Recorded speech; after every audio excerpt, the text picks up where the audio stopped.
बांके बिहारी तेरी आरती गाऊं, बांके बिहारी तेरी आरती गाऊं, बांके बिहारी तेरी आरती गाऊं, आरती गाऊं प्यारे आपको रिझाऊं,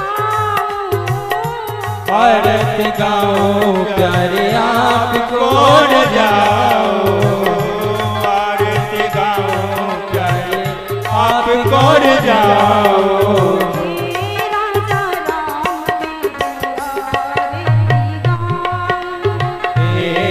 राजा राम तेरी आरती गाऊं, हे राजा राम तेरी आरती गाऊं, चरणों से निकली गंगा प्यारी, चरणों से निकली गंगा प्यारी, जिसने सारी दुनिया तारी, जिसने सारी दुनिया तारी,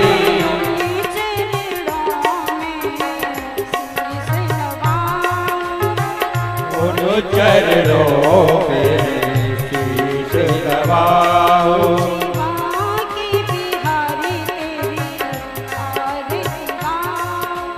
बांके बिहारी तेरी आरती गाऊं,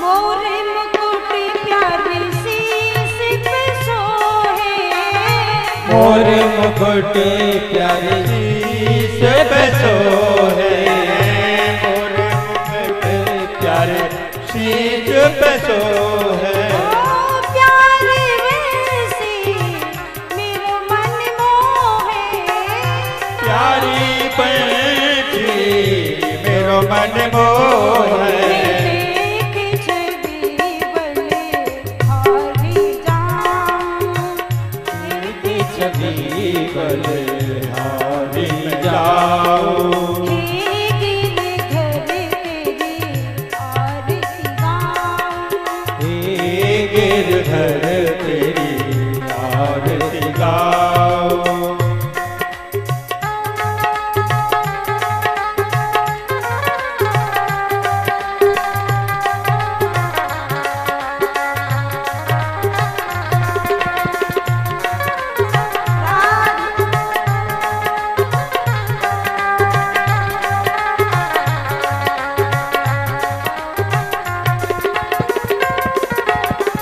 श्री हरिदास के प्यारे तुम हो, श्री हरिदास के प्यारे तुम हो, मेरे मोहन जीवन धन हो, मेरे मोहन जीवन धन हो, मेरे चरणों के दर्शन पाऊं, उन्हीं चरणों के मैं दर्शन पाऊं, बांके बिहारी तेरी आरती गाऊं, बांके बिहारी तेरी आरती गाऊं, बांके बिहारी तेरी आरती गाऊं, बांके बिहारी तेरी आरती गाऊं, बांके बिहारी तेरी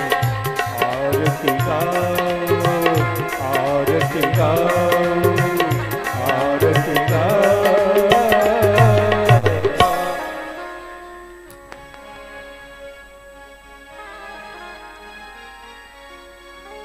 श्री वृंदावन बिहारी लाल की जय हो,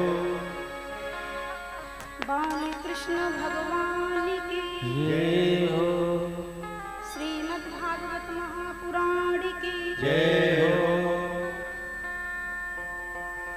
सुखदेव भगवान की जय हो, श्री व्यास जी महाराज की जय हो, जय जय श्री राधे। श्याम।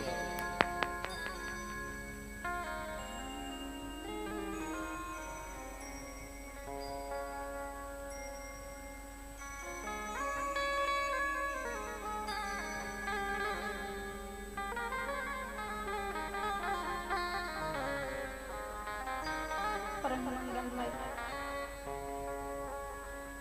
परखलेश्वर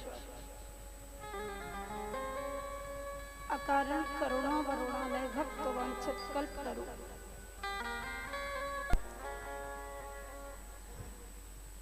श्री सुखदेव भगवान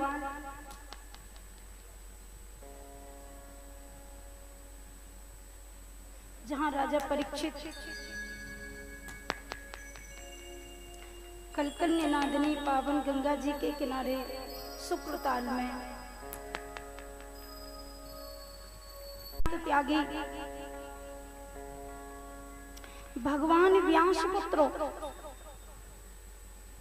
इद्रक्ष्या गामट मानोनपेक्षा। सुखदेव जी के शब्दों को तो देखिए,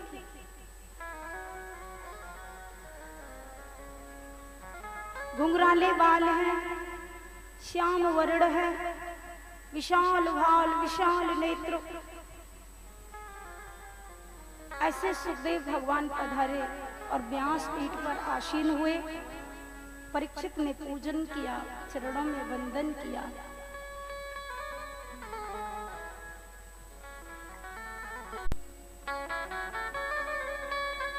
अतः पृच्छामि संसिद्धिं योगिनां परमं गुरुम्।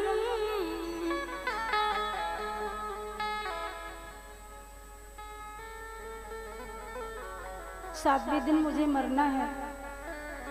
कोई संत का दर्शन हो जाए तो उससे कभी बेटा बिटिया के बारे में प्रश्न नहीं करना चाहिए, नौकरी चाकरी के बारे में प्रश्न नहीं करना चाहिए। यदि किसी संत का दर्शन हो जाए, संत का दर्शन बड़ी भगवत कृपा से होता है। और यदि संत का दर्शन हो जाए तो कहते हैं ना कि संत का क्षण अन्न का कण बर्बाद नहीं करना चाहिए।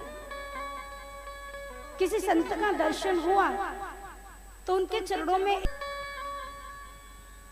बस मुझे एक ही बेचैनी है, और वो क्या है कि सातवें दिन मरना तो है, पर मुझे जो मेरी मृत्यु है वो मुक्ति में बदल जाए, मुझे भगवान का दर्शन हो जाए, मेरा कल्याण हो जाए। आप ऐसा कोई साधन बताइए।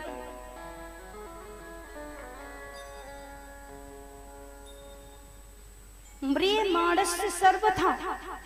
परीक्षित जी ने प्रश्न किया कि जिसको जल्दी मरना है उसको क्या करना चाहिए, आप बस यही बताइए। जिसे जल्दी मरना है, सातवें दिन मरना है, और हमें आपको भी 7 दिन में ही मरना है। 8वां दिन तो मिला ही नहीं। रविवार, सोमवार, मंगलवार, बुधवार, गुरुवार, शुक्रवार, शनिवार दिन तो 7 ही है। लगे तो हम सब लाइन में, आज नहीं तो कल, कल नहीं तो फिर कल।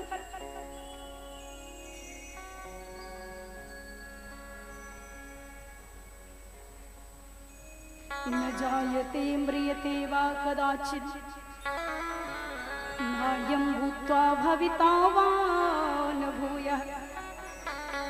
अजो नित्यः शाश्वतोऽयं पुराणो न हन्यते हन्यमाने शरीरे। मृत्यु से डरना नहीं चाहिए। और जो परम योगी होते हैं, नितांत त्यागी होते हैं, वीतरागी होते हैं, फकीर होते हैं, जो ज्ञानी होते हैं, ऐसे लोग मृत्यु से डरते नहीं।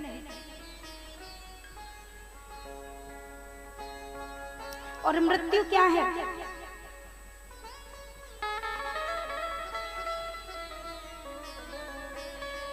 एक कोई व्यक्ति जा रहा था और उसको एक पत्थर की ठोकर लगी, गिर गया और मर गया।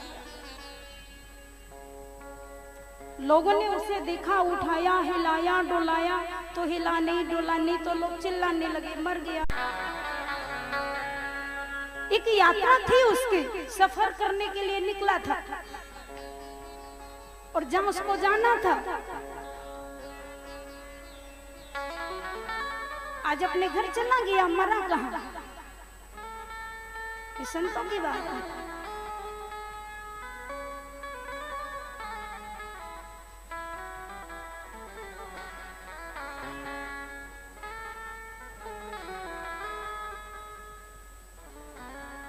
उस दिन मैंने आपको बताया था कि वस्त्र है, पुराना छोड़ दिया, नया धारण कर लिया। ऐसे ही आत्मा अविनाशी है, शरीर वस्त्र है। तो परीक्षित ने बड़ा सुंदर प्रश्न किया कि जैसे जल्दी मरना है उसे क्या करना चाहिए?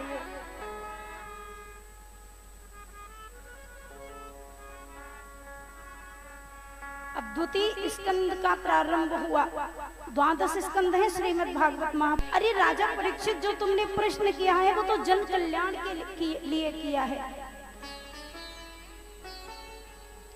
इस प्रश्न का जब मैं उत्तर दूंगा तो उसके उत्तर में सारे विश्व का कल्याण छुपा होगा।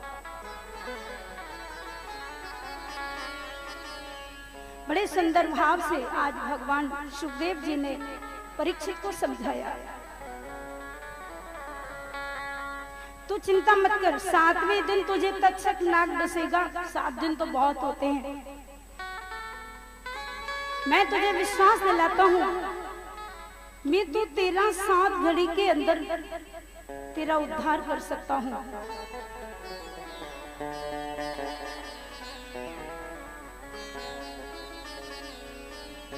ऐसा संत ही कह सकते हैं। जो स्वयं मुक्त है वो दूसरों को मुक्त कर सकते हैं। जो स्वयं बंधन में है वो भला कैसे किसी को मुक्त कर पाएंगे?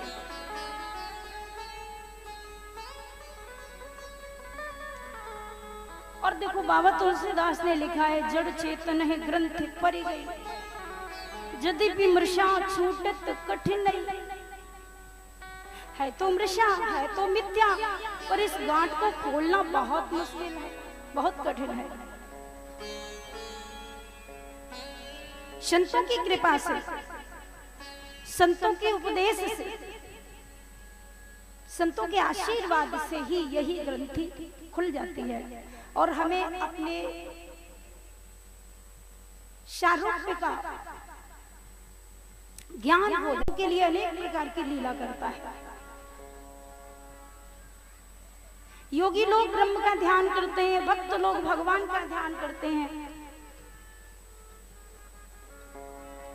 जिसको शरीर मिला है वो भगवान है, जिसको शरीर नहीं वो ब्रह्म है।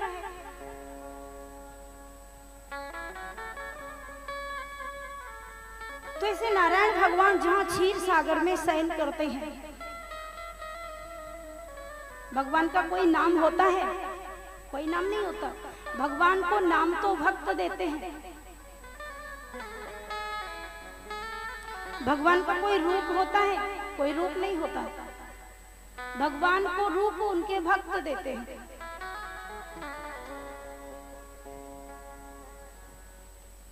इसलिए उनको अजन्मा, अनामी, निष्प्रही, निष्काम, निरामय ऐसा बोला जाता है। कोई नाम नहीं, कोई रूप नहीं। अगुण अद प्रगिरा गोतीता,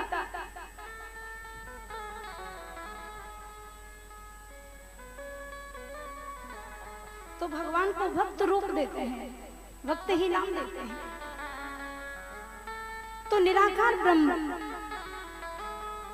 वो विराट पुरुष परमात्मा, जहां से पंचभूतों की उत्पत्ति हुई, पंच महाभूत, 5 ज्ञानेन्द्रियां, 5 कर्मेंद्रियां, इंद्रियाणि पराण्ड्याहुरिन्द्रियेभ्यः परम मनः, मनसस्तु परा बुद्धिर्यो बुद्धेः परतस्तुषः। शरीर से परे इंद्रियां, इंद्रियों से परे मन, मन से परे बुद्धि, बुद्धि से परे आत्मा, आत्मा से परे परमात्मा। पैदा हुए।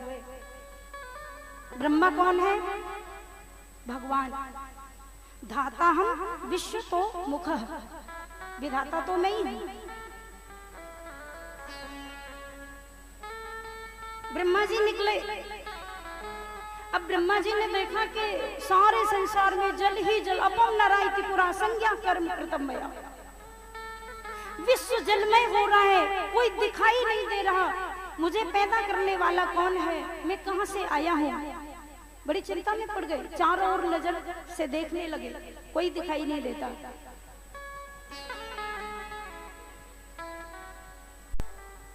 तीर्थम